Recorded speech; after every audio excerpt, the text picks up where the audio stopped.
I gotta start. Okay. Here we go. Here we go. Hey y'all, here's another episode of Bonafide, her podcast featuring the one and only Sydney Moore. Me, me, me, me, me, me, I love that. That was so me. fun. Yeah, girl. Let them know what time it is. Well, it's So, how you noon for doing you. today? I'm good. I This is my first thing this morning, so I'm excited. I'm like getting the day started, talking with a friend, like talking about some important stuff. So I'm really excited to be on the call with you. And just like one more week, I leave home, go back to school on Friday. So it's like my last little roundup of kind of fun things before I go back to school. Oh, girl. It's going to go by fast, too. Yes, yeah, So, let's yeah. get started. So, Miss Sydney, can you tell us how you got to where you are in your sports journey? Yeah, so I just finished my last year of collegiate volleyball at Syracuse. Before that, I played at Cornell for all 4 years of undergrad. I'm getting my master's now. And I started high school volleyball actually in high school. So I played basketball all throughout my childhood, all throughout growing up, and the first year of high school. And then that summer, like kind of going into my freshman year of high school, someone was like, "Hey, Sydney, you should try out for volleyball. Like, just see if we can make some friends in high school. Like, let's just try it out." And I did, and kind of the rest was history. So, started played basketball my whole life, transitioned into volleyball in high school, and then ended up playing Division I volleyball throughout my college career. Girl went from, you know, Cornell to Syracuse. They Yeah, both in like New York too. yeah, yeah. They're about 45 minutes away from each other, so I'm really lucky. I'm able to go back and see some of my friends sometimes. What was the transition like going from an Ivy League, the Ivy League competition to the ACC competition, which is considered, the Power Five? Yeah, it was crazy. And it was also cool because the ACC was definitely one of the best leagues in the country this year, even among the Power Five. So that was really cool. It was a big change, I think, when COVID kind of happened, the Ivy League decided to cancel all seasons. So we didn't like compete at all my freshman year, and we really didn't get to practice much. So I was like a true fourth year of college sports for me this year. So playing in the Ivy League, I had a good amount of success. I was captain of my team. I was always kind of top 10 in the blocking and hitting percentage and things like that. And then switching over to Syracuse was a little anxiety inducing in the beginning because obviously the level of competition is better, but also just the girls are they're bigger, they're faster. The teams are just smarter teams when it comes to strategy and all of that with volleyball. So it was a big jump, especially as a grad student. It was kind of like being a rookie and a vet in a way. Like that's the Instagram caption I used because I was like, okay, this is my first year and I'm new to this, but I'm not new to college volleyball. So it was really interesting trying to like balance everything I already knew and like relying on the experience that I had while also being open to a new team, new coaches, and like a whole new way of playing. Oh, girl, that's a rookie and a vet. It's like I'm a rookie and a vet. Shout out E- to some. Exactly, exactly.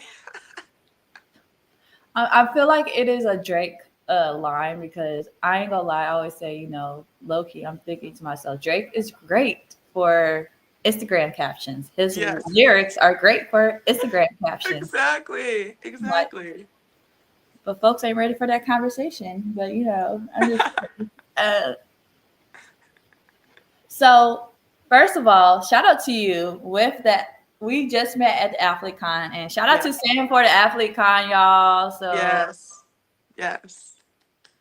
So what would what's it like to have, someone like Sam to be an advocate for y'all, especially like when it comes to the NIL space? And what's it like to gain all the information and just the knowledge with the NIL and continue to create content from the Athlete Con?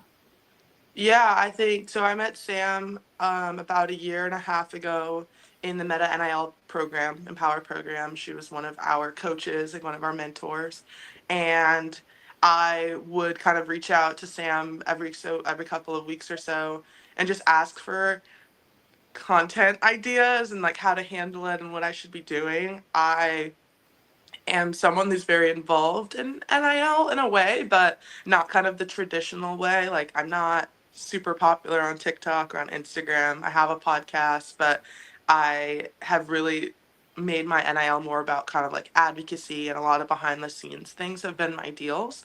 And so I had to kind of learn how to put that stuff in the forefront because like people always say, and Sam always says, like your personal brand is really what can allow you to get more opportunities and things, whether it is like free product, like a lot of people want, or these brand trips like going to AthleteCon, or even just like getting a job later on in life. So, working with Sam, I was really able to kind of take a lot of the work that I've done in the background and start putting it online. Like, I was telling, she's like, well, what kind of things have you done that you should post about? And I was like, well, most of it I've done in the past. Like, an SV or like ESPNW Summit and all these different things that I had done and never really actually posted about. And so she kind of helped me package some of those stories and start telling them online.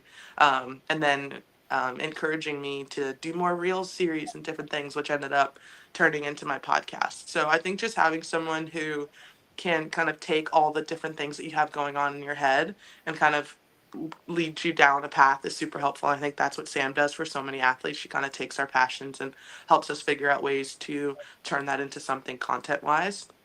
And then for AthleteCon, I mean, I I was telling the girls about this while we were there. It's like again, like I don't have a huge following. Like I have a lot of experience in the space, but I've never had like a huge following. So I didn't even think I should have gone to AthleteCon at first. Like when she first started posting about it, I didn't apply.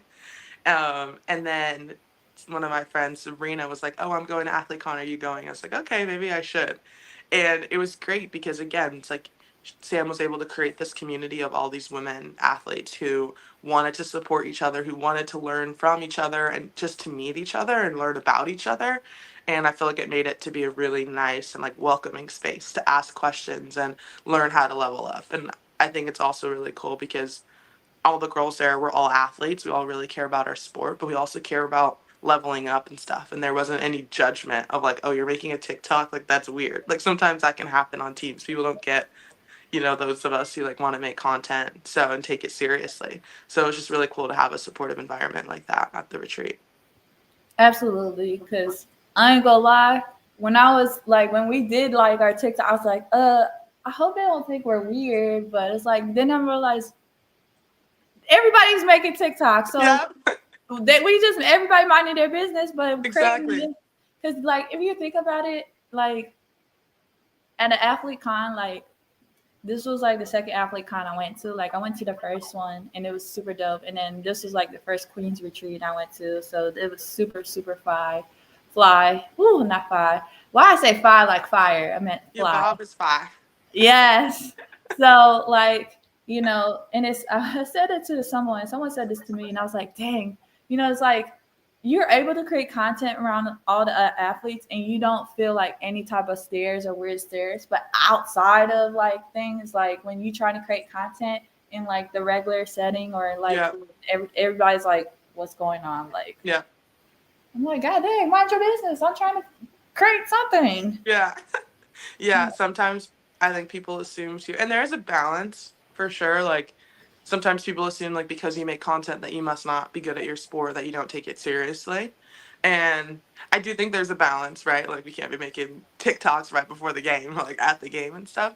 But it's really cool to see people who are able to balance it both. Like if you actually look at what all the girls are doing on their respective fields, like we're really great content creators, but we're also really great athletes and people and all that, which was fun to talk about with them too. Yes, that part. Because I know there's a lot of people like, yeah, she makes great content, but she really great in her sport. Is she Yeah, really good? It's like, so it's like that whole like questioning like the authentication of like how really good of their sport are they? That's yeah. that. So we have to dig deep in, you know, because I remember like first of all, love the little office, your little space, girl. Thank you. You got to let folks know like the SB story, like how did that happen with the SB and everything, and what was your reaction when you received it? Yeah, I think it was one of those things where you're like, wow, I didn't realize like everything I was doing until it's like right in your face. People are asking you questions about it and you're getting celebrated about it. So in 2020 I was a senior, and so I was like preparing to go to Cornell and just had all of this time on my hands. And if anyone remembers, that was around the same time of George Floyd's murder, and there was so much going on about race and conversations in the country, and specifically around athletes. A lot of athletes kind of took a lot of a stance on advocacy there. And one of my good friends from high school wrote an article about being a black athlete. She did soccer, and was talking like kind of all of these microaggressions and things that were happening in her experience and wanting to share it with people. And I had DM'd her and was like, wow, like I cannot believe you posted this on Instagram. Like, this is really brave. Like, I wish I could do something like this. Like, thank you for sharing this. Like, I've been thinking about some of these things, and wow, like this is awesome to see. And she's like, hey, like you can do it too. Like, and sent me a link, and it was a kind of article form for a new website that was about to be launched called Voice in Sport. And so I wrote my own article. It's down there somewhere on my Instagram, probably, talking about kind of this intersection of like being an athlete, going to the Ivy League, and being a black girl. And like people were always so shocked, like one way or the other, that I was either going to an Ivy League school, that I was gonna go play college volleyball. Like there were so many things to it that just broke the mold. And I started then interning at Voice in Sport before they launched. And Voice in Sport was a digital platform that helped keep girls in sport, was kind of our idea. And so we would do like mentorship and advocacy and all that kind of stuff, and post online. And so we launched the platform, and I just kept working there. And as we were there, a lot of the girls that we would mentor would talk about things that we couldn't really help them with just like mindset or like being a good mentor. Like they weren't big sister things. It was like, my school is cutting my sport, or like the guys get all the attention and we never have new jerseys, or different things like that. We don't have an athletic trainer. Like, what do I do? And so we started looking into it, and we found Title IX, which is, if you don't know, a lot of people know now because we just had the 50th anniversary, but is a law that prevents sex based discrimination in schools. And so we were doing this research on Title IX. We were realizing that a lot of these schools, we would assume, were kind of breaking the law, and we found out, okay, how do we fix this?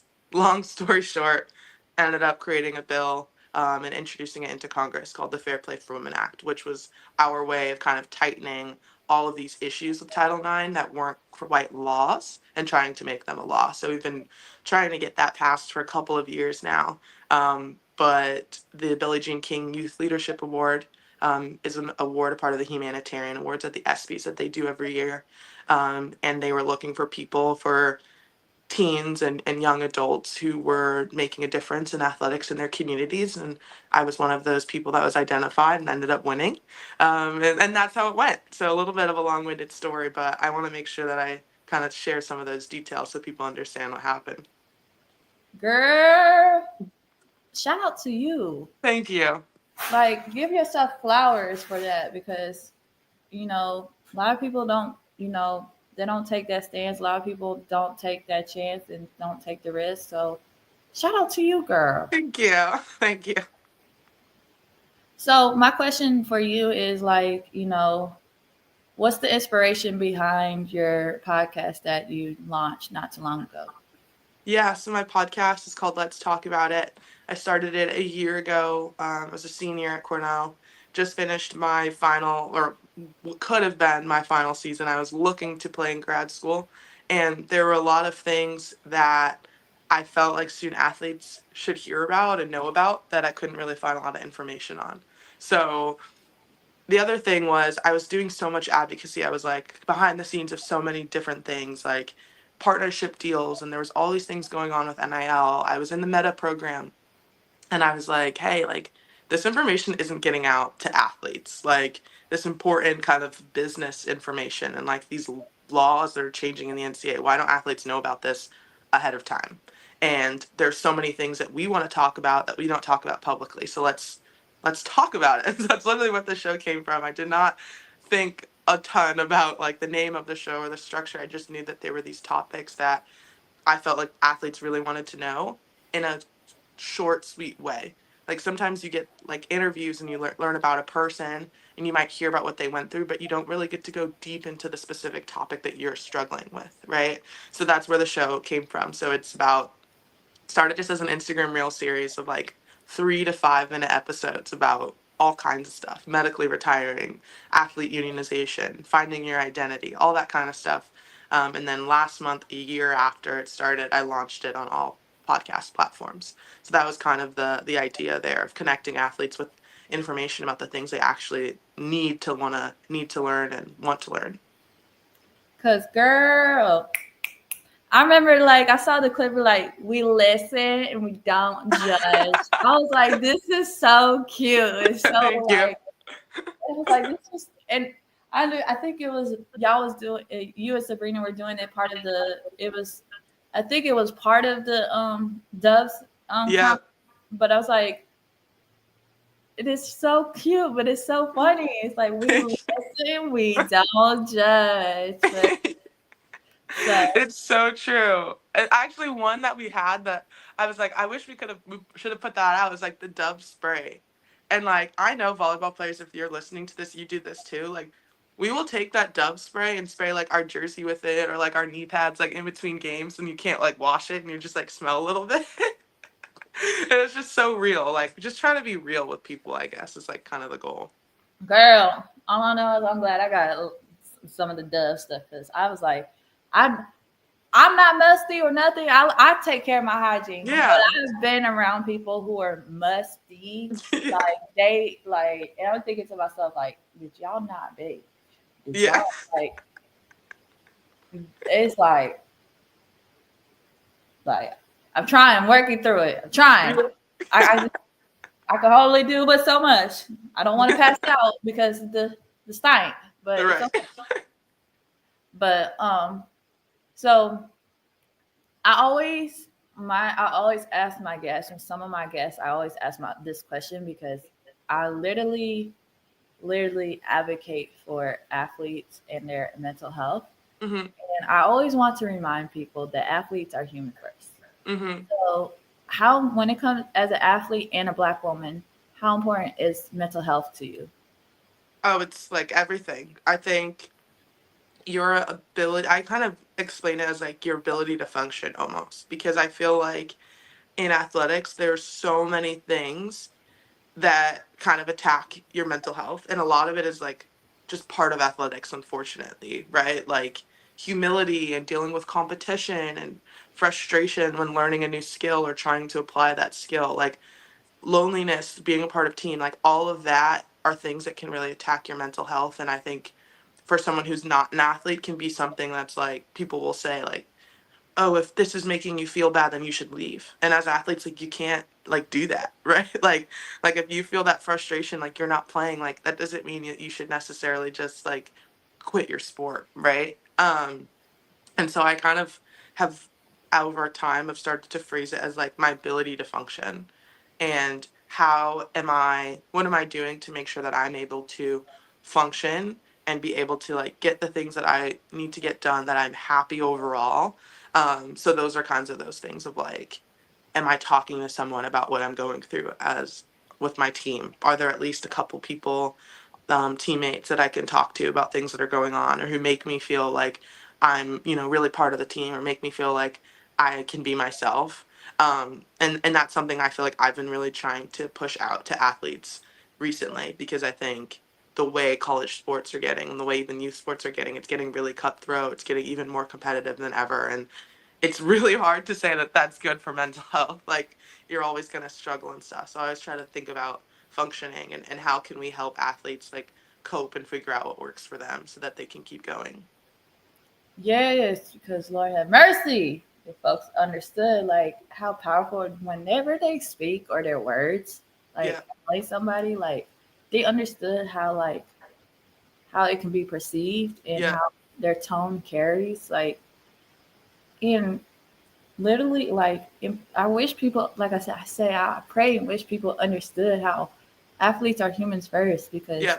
like the athlete's title is a title. Like Yeah. they we were just talking about they have a voice, They utilize it through different passions, you know, and like you, an example, utilize what you're passionate about in doing something that's so much beyond the court. And, Hmm. you know, and if people saw that, I feel like people need to see that, like that, you know, you're just more than an athlete. You're more than just spiking the ball or, you know, setting the ball up. Like you're someone that has a passion. You have feelings, you have emotions. And I think a lot of people need to, you know, and I always, and my thing is too, I always say, like, how can you support an athlete when they're a spectacle to you, but you can't support them when they're at their vulnerable Yeah. mindset? Like, Yeah. if you can't support them when they are human or at their vulnerable moment, you don't deserve to support them when they are like just a spectacle to you. Yeah. It's really interesting now. Like a lot of people, like sports have always kind of been like the entertainment industry, but I feel like it's still pretty new for college sports to be considered part of an entertainment industry. Because before NIL and all of this, like, yeah, there were people online and there was social media, but for the most part, like all the things that made it entertainment, like the financial parts were separated from athletes. Like we didn't have NIL. We didn't have to hang out with all these boosters necessarily or protect the collective. And now that we are, it's almost more in our face, right? Like the more money there is a part of an industry, the more pressure there is. And I feel like there's a lot less grace given to us athletes. I mean, even just for volleyball, like the things that you'll see in comments on TikToks, and it'll be like middle and high school fans making these comments and TikToks of their opinions on people, and it's really crazy. And so it's really crazy now too how quickly fans, like you said, can turn on you and not support you anymore. 'Cause, girl, I would say some other stuff, but folks ain't ready for that conversation, and I would have the time to clutch a lot of people's pearls, but Yeah. folks ain't ready for that conversation. Yeah. But my question for you is, how important is representation when it comes to sports? I think it's so important. I think when you can see, I think it's not just for a lot of people like, oh, can I do this? Right. But I think it's also like, are there going to be people who support me and that I won't be alone when I go do this? So I think like everyone says, like, oh, you need to see that there was an older girl above you who went and did it. I also think it's important to know, like, hey, that girl is going to support me when it's my turn and I could reach out to her for help. Right. I think that's also just as important. I think having representation on teams. Like if you have more than one black girl on the team too, like when there's a black girl in the stands, she's not just supporting me because I'm just the only black girl. Like she could be supporting my teammate because my teammate has braids just like her. Or my teammate is the same position just like her. And you just have so many more options when there's representation. I really think is like the value of that is that you have options and you can see yourself and other people and you feel this whole community of support. And it's the same with the mental health conversation. Like having support and people around there that you know support you can make the entire difference, like as an athlete. Yes, ma'am. You better let them know. Yeah. I don't have my fam with me because I'd have been doing this and my fam with that. Thank you. So, like, there you go. Thank you. Praise. So, if you had to describe your journey, what would it be? Oh,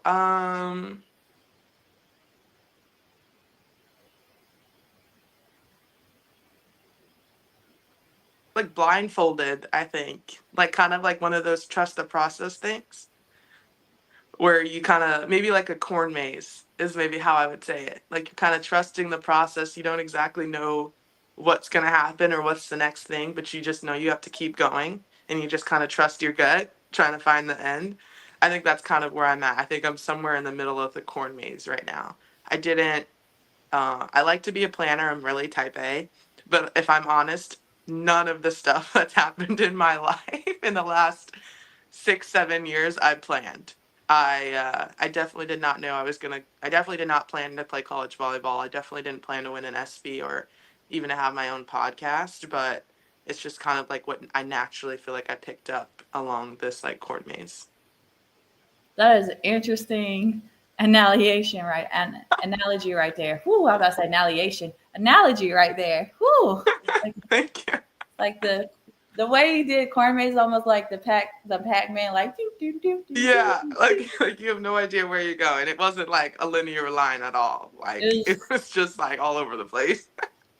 just like here, there, like, oh, there you go. Boom. Oh yeah.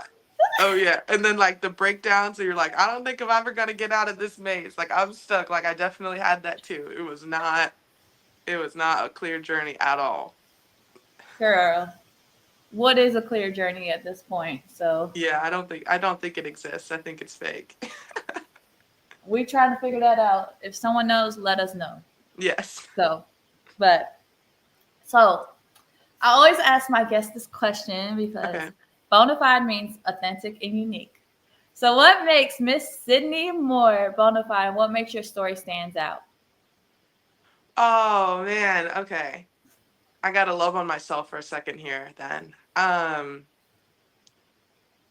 I think that I think I'm a very curious like person, and I've been pretty brave in what I have tried to go do. Like with volleyball, like I was just curious. I was like, yeah, like why don't I just go try this, go to this volleyball open gym, this tryout and see what happens. And I was brave enough to go do it and I did it, right? Or like, oh, I wonder what happens if I stop playing basketball and I just try to play volleyball. And there was some bravery there. And then same with the advocacy and the podcast and all of that is like I'm a really curious person and I'm pretty brave in committing to that curiosity and just going for it. And I feel like that has been something that has set me apart, and has really worked for me in my life. Ooh, hey, you know what? Yes, I do have my fan. Boom. Okay. Yes, it's a Is notebook, that a but it will notepad? do. It will do. Gotta take a risk at times. So, Yeah, you got to take the risk, especially when you're young and you have the chance. You got to try it. girl, you better preach. Let them know. So, can you let the viewers and folks know how and where they can follow you if there's any upcoming events coming up for you, girl? Yeah, so you can follow me on Instagram at Sydney.Moore. Two S's, two M's. There's too many Sydney Moores out there. And let's talk about it. You can watch the podcast on Spotify, YouTube, Apple Podcasts, all of that, or follow us on Instagram at LTBI Pod. You heard the queen from her first. You heard the queen her first. You better follow the queen herself at Sydney Moore with two S's, dots with two M's for the more. You better let them know. Thank And you. be sure to follow her podcast. Let's talk about it, as she stated. And be sure to follow Sydney. And shout out to Sydney for sharing your story. You could watch the live replay of Bonafide Her Podcast, episode 106 after this. Thank you, Sydney, for sharing your story. Thank you guys for tuning in. Thank you for having Peace. me.